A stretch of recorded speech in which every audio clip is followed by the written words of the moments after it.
Hapon na naman at matatapos na naman ang isang araw. So ito na guys, magluluto na ako ng aming hapunan. At nakita ko nga sa aming rep na yung isda lang na daing na bangus ang nandyan. So wala na pala akong maluluto nga masabaw. So ito na nga, pupunta na ako doon sa merkado. Malapit lang naman dito sa amin. Pero dahil ako ay nagugutom, ay tumaan muna ako dito sa tindahan ng kwek-kwek. Ayan, o marami silang paninda. Yung mga veggies yan, ginagawang bola-bola. Ayan, yung kwek-kwek. Mayroon din namang itlog na buo. Ayan, lumpia at saka yung pancake. So, mamimili ka lang dyan.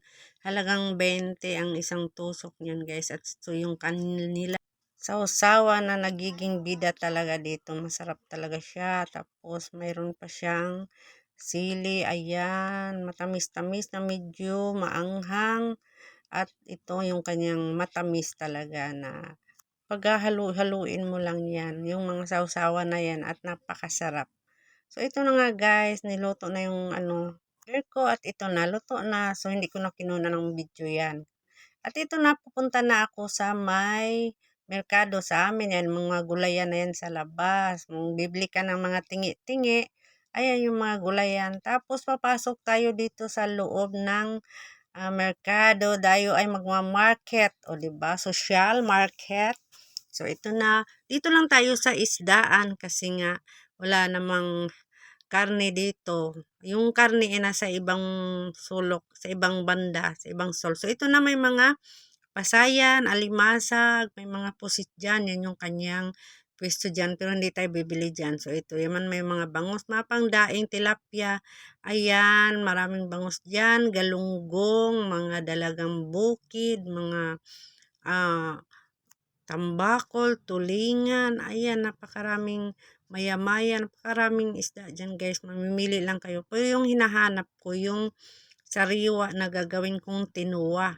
Tinuwa yan sa amin guys pag sabaw ka ng isda. Ayan, tinuwa yung tawag sa Bisaya. So, pasok pa tayo doon sa looban kasi yung nakikita ko parang puro bangus yata. Tsaka yung mga gusto ko talaga yung sariwa pang sabaw. Naghahanap ako ng maya-maya. Hindi ko lang alam kung mayroon pa kasi hapon na. Ayan, may nakita akong mall-mall sa amin yan. Gustong gusto ko yan. So, ito na nga, pauwi na ako guys. Tapos na ako mamili. Binabaybay ko na yung pauwi sa amin. At ito, naghahanap ako ng mabibili kong saging paborito ni Mister. Pagkatapos ng kumain ay talagang saging ang kanyang hinahanap at saka binabaon na rin. So, ito na yung suki ko ng saging. So, ayan, bumalik na ako. Akala ko walang tao. Maganda sa kalusugan yung saging, mataas ang kanyang potassium. So, ito ang lagi naming binibili. So, ito na nga guys, nakauwi na ako sa amin. At ito na yung ipiprepare ko na yung aking lulutuin. Ayan na yung aking mga nabili. Kunti lang, pang isang kainan lang at saka yung baon niya kinabukasan. So, ito na nga, lulutuin ko na yung tinuwa namin. Ayan, nilagay ko na lahat ng mga sangkap dyan. Ayan, kumukulo na guys. Mayroon na yang kamatis, sibuyas, tanglad. Yan, tapos andyan na yung isda na anduhaw. Yan, napakasariwa niyan guys. 2 piraso lang kasi 2 lang naman kaming kakain ng aking asawa. So, ayan na. Malapit na yang maluto guys. Napakasarap. Tinimplahan ko na yan. At ilalagay na naman natin ngayon ang malunggay na pampalinaw ng mata at napakasustansya.